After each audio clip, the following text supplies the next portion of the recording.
मैं Pankaj Kumar middle school आयर के channel में आप सबका फिर से स्वागत करता हूं। आज मैं लेकर आया हूं कक्षा 7वीं के अध्याय 7 हवा, आंधी और तूफान के संपूर्ण प्रश्नों का हल। तो सबसे पहले, अगर आप लोगों ने मेरे चैनल को अभी तक सब्सक्राइब नहीं किया है तो सब्सक्राइब कर दीजिए और लाइक बटन को दबा दीजिए और बेल आइकन को दबाना ना भूलें, ताकि जब भी हम वीडियो डालें तो आप लोगों के पास सबसे पहले पहुँचे। तो आइए हम लोग इसके प्रश्न उत्तर देखते हैं। पहला प्रश्न है, सही विकल्प का चुनाव करें। तो दिया है कि पवन दिशा सूचक का उपयोग किया जाना चाहिए। पवन दिशा सूचक का उपयोग किया जाता है। तो आइए इसका उत्तर बताते हैं, इसमें कौन सा विकल्प सही होगा। देखिए, जब हम लोग पाठ पढ़ रहे थे तो उसमें भी यहाँ पर दिया था कि हवा की दिशा को बतलाने वाला यंत्र को पवन दिशा सूचक कहते हैं, जबकि हवा की गति मापने वाले यंत्र को पवन वेग मापी कहते हैं। यानी कि इस पहले प्रश्न का जो उत्तर है, जो सही विकल्प है कि पवन दिशा सूचक का उपयोग क्यों होता है, तो पवन की दिशा जानने के लिए, यानी कि पहला ऑप्शन। तो पहला का हो जाएगा, हमारा पहला ऑप्शन हो जाएगा पवन की दिशा जानने के लिए। अब चलते हैं अगले प्रश्न में। अगले प्रश्न में देखिए दिया है कि आंधी आने पर क्या करना चाहिए। ठीक, तो पहला दिया है बाहर घूमना चाहिए, किसी पेड़ के नीचे बैठना चाहिए, छत पर चढ़ना चाहिए, किसी घर के अंदर छुपना चाहिए। तो इसका होगा किसी घर के अंदर छुपना चाहिए। बाहर घूमना, किसी पेड़ के नीचे बैठना और छत पर चढ़ना ये नुकसानदायक हो सकता है, तो किसी घर के अंदर छुप जाना चाहिए। तीसरा है पवन वेग मापी मापता है। तो अभी हम आप लोगों को दिखाए हैं कि पवन वेग मापी जो है पवन का वेग मापता है, अब पवन दिशा सूचक पवन का दिशा बताता है। तो पवन वेग जो है यह तीसरा सी और नंबर ऑप्शन है, सी नंबर सही हो जाएगा। देखिए, सी नंबर ऑप्शन सही हो जाएगा। इसके बाद दूसरा क्वेश्चन है, इसमें 5 क्वेश्चन दिया है, ए बी सी डी और ई। इन सभी के उत्तर लिखना है। तो चलिए इसके उत्तर मैं बताता हूँ आप लोगों को। दूसरा का पहला क्वेश्चन है कि आप यह कैसे कह सकते हैं कि हवा गर्म होने पर फैलती है। इसके लिए क्रियाकलाप हम लोग पढ़े भी थे किताब में। उसी क्रियाकलाप को लिखना है कि हम 3 परखनली या बोतल लेंगे, तीनों पर एक समान आकार का बैलून कसकर बांध देंगे। अब तीनों को अलग अलग पानी से भरे मग या बाल्टी में रखेंगे।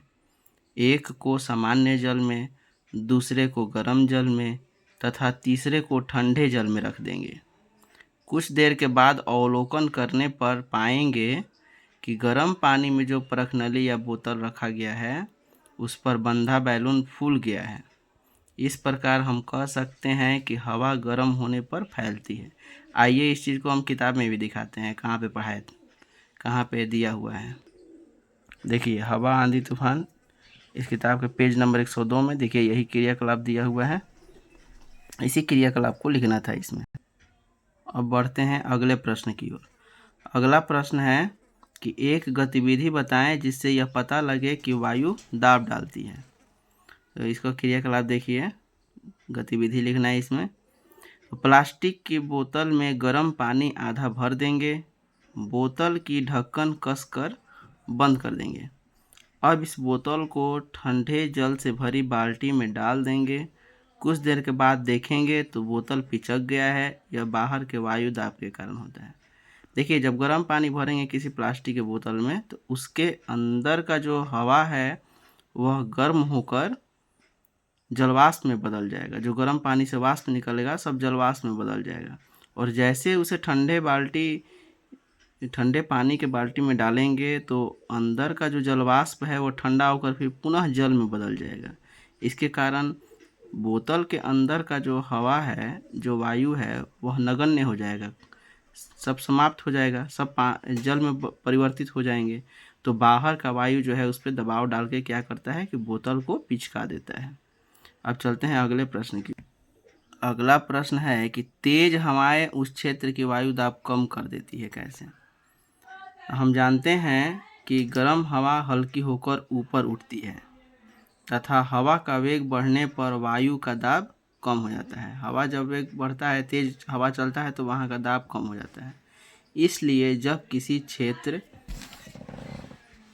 की वायु गर्म होकर ऊपर उठती है तब उस क्षेत्र के खाली स्थान को भरने के लिए चारों तरफ से हवाएं तेजी से आती हैं। हवाओं की गति बढ़ने से वहाँ का वायु दाब और कम हो जाता है। यही कारण है कि तेज हवाएं उस क्षेत्र की वायु दाब को कम कर देती हैं। जब हवा गर्म होकर ऊपर उठेगा तो आपका वहाँ का हवा जो है शून्य हो जाएगा और चारों तरफ से जब हवाएं वहाँ पे आएगी तो वहाँ पर दाब और कम होता चला जाता है। चलिए अगले प्रश्न की ओर बढ़ते हैं। आंधी में कमज़ोर छप्पड़ क्यों उड़ जाते हैं। देखिए, हम जानते हैं कि हवा का वेग बढ़ने पे वायु दाब घटता है, इसलिए आंधी आने पर छप्पर के ऊपर का वायु दाब जो है वो कम हो जाता है तथा छप्पर के नीचे वायु दाब बढ़ जाने के कारण छप्पर उड़ जाते हैं। नीचे से हवा जो है, वायु जो है छप्पर को धक्का देकर उड़ा ले जाता है, क्योंकि ऊपर से दाब जो है वो आपका शून्य हो जाता है, कम हो जाता है। बढ़ते हैं अगले प्रश्न की ओर। अगला प्रश्न है कि चक्रवात से बचने के क्या क्या उपाय हो सकते हैं। तो देखिए, चक्रवात से बचने के निम्नलिखित उपाय हैं। 5 इसमें पॉइंट बनाए हुए हैं। पहला है कि चक्रवात आने की सूचना विभिन्न संचार माध्यम से दी जानी चाहिए। संचार माध्यम मतलब जैसे रेडियो, टीवी, न्यूज़पेपर इत्यादि, ये सारे चीज़ें, मोबाइल हो गया, यूट्यूब हो गया, जितने भी सोशल मीडिया है उससे चक्रवात आने की सूचना दी जाए। दूसरा हो जाएगा कि सूचना को नज़रअंदाज नहीं करें। कोई अगर सूचना देखता है तो उसको नज़रअंदाज नहीं करें, अपने अगर जानकारी लिए तो दूसरों को भी बताएं। ठीक। तीसरा हो जाएगा कि सूचनाओं को ध्यान से सुनें तथा उन पर अमल करें। सूचना को सुनकर उसमें जो उपाय बताया जाता है उस पर क्या करना चाहिए, अमल करना चाहिए। चौथा है कि चक्रवात आने की स्थिति में किसी सुरक्षित स्थान पर चले जाएं। यहाँ पर ये गलती है, यहाँ पे कटा हुआ है, इसको मत। चक्रवात आने की स्थिति में किसी सुरक्षित स्थान पर चले जाना चाहिए। ठीक। इस स्थिति में एक दूसरे का सहयोग करना चाहिए। अंतिम है कि एक दूसरे का सहयोग करना भी चाहिए। तो एक बार फिर मैं अंत में कहता हूँ कि जो भी देख रहे हैं इस वीडियो को, अगर अच्छा लगे तो लाइक कीजिएगा और चैनल को सब्सक्राइब ज़रूर कर दीजिए, ताकि जब भी मैं वीडियो डालूँ, जब भी मैं क्वेश्चन का संपूर्ण हल दूँ, तो आप सबके पास वीडियो सबसे पहले पहुँचे। धन्यवाद। मिलते हैं हम लोग फिर अगले पाठ में।